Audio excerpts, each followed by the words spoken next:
An online church is an e-community with an e-campus.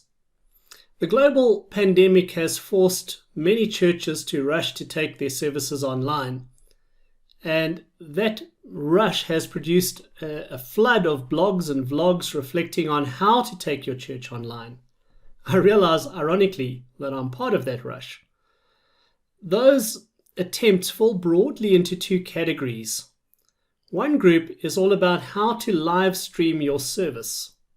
The other group is about how to form an online community.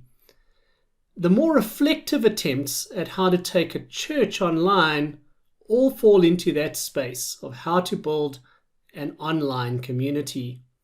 This is especially true of those ministries who were thinking about how to do online or virtual church before the COVID pandemic struck. Dare I suggest those that were thinking about this outside of a crisis context have probably thought about it in a more deep and balanced way than those who are doing so in response to a crisis.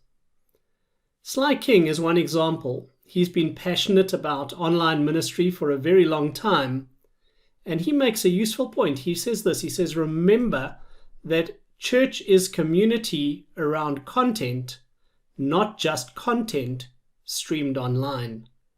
Church is community around content, not just content streamed online.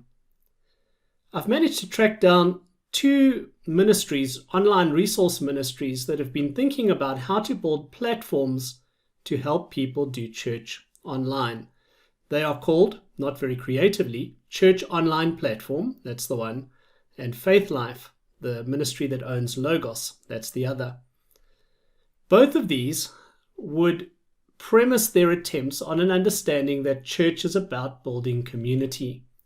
For example, on their website, Church Online Platform says this: the Church Online Platform is more than a video player. It equips you to create community with people around the world.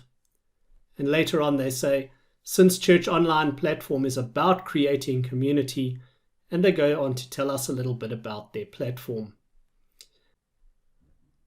If the church is a Christ-centered community, then an e-church has to be a Christ-centered e-community.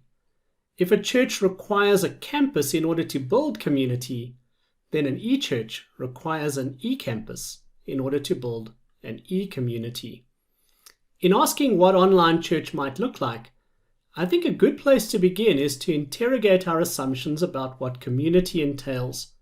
If we've got a clear vision of what a Christ-centered community entails, we can begin to ask deep questions about how we can replicate as much as possible of that in an online space. There will be differences, but our goal would be to try to have authentic community in cyberspace. I got saved into a church movement which believed that community bonding happens when a group of God's people pray together, play together, and pay together.